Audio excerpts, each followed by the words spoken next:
This Federation year began the same way it always does, with members coming together representing the entirety of Ontario's public education system, from early learning to grade 12, post-secondary and beyond, with debate, decision-making, and a shared commitment to Ontario's publicly funded education system.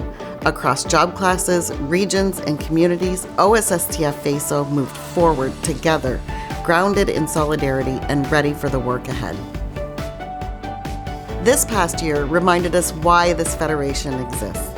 Not for politics, but for students, for public education, and for one another.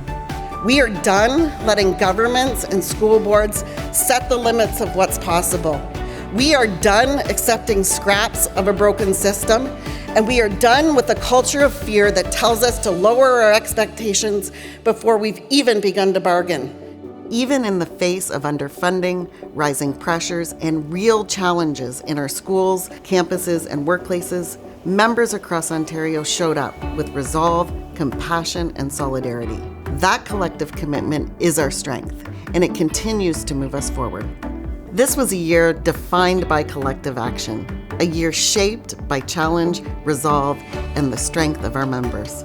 Throughout the year, OSSTF FASO continued to strengthen and advance our strategic action plan. For example, we moved from a 3-year static plan to a strategic action plan that's more nimble and adaptable to the ever-changing landscape.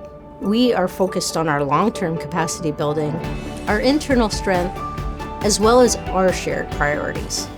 We also moved forward with our equity action plan.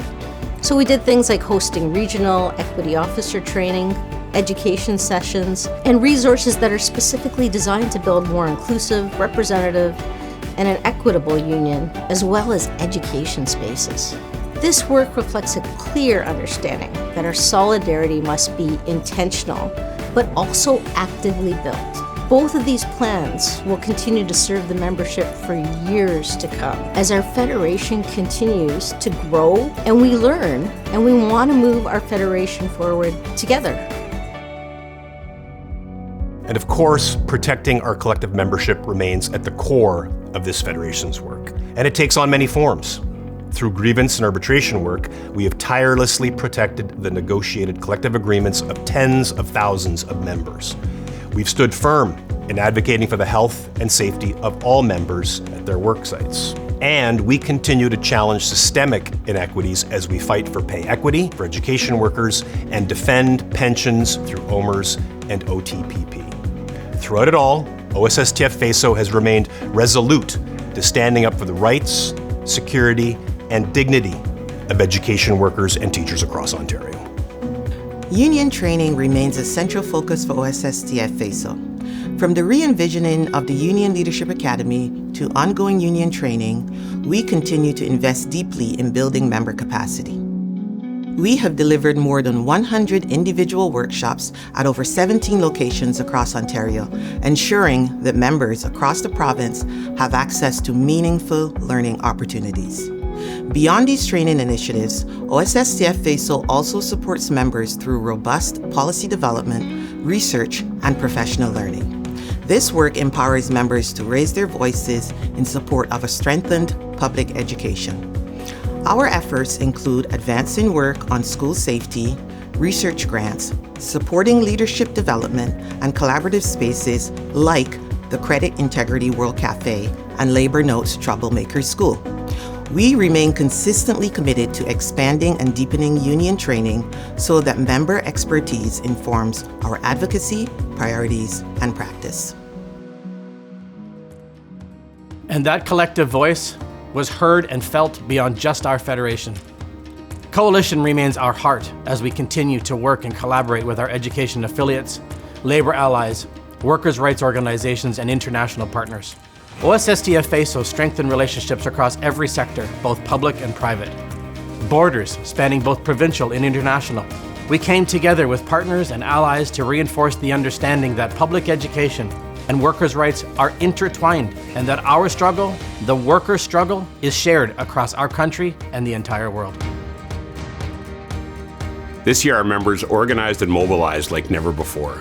In the school board sector, we saw tens of thousands of members completing the Central Bargaining Survey in what proved to be one of the largest structure tests in OSSTF since the 1990s Days of Action.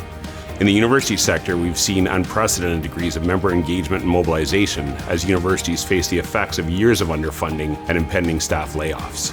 With the passage of Bill 33, our members reached out to MPPs, petitioned, organized town halls, and generally mobilized to push back on this incursion of local democracy and attacks on our public education system. This mobilization engagement will prove far more important as we move into what will be one of the most difficult rounds of bargaining in OSSTF FASO history. And while many challenges will continue, our preparation is already underway. Through organizing conversations and bargaining readiness, members and leaders are building momentum for ongoing and upcoming rounds of bargaining in the school board and post-secondary sectors. We are also carrying forward with what we learned this year to help shape the next phase of the Strategic Action Plan. The work ahead is monumental, but OSSTF FASO is ready. Our members never stop showing up for students, for one another, and for public education, even in the face of profound challenges. That commitment is the Federation's greatest strength. Thank you for your leadership, your solidarity, and your resolve. Together, we will continue to meet every challenge and defend a public education system that serves students, workers, and communities across Ontario.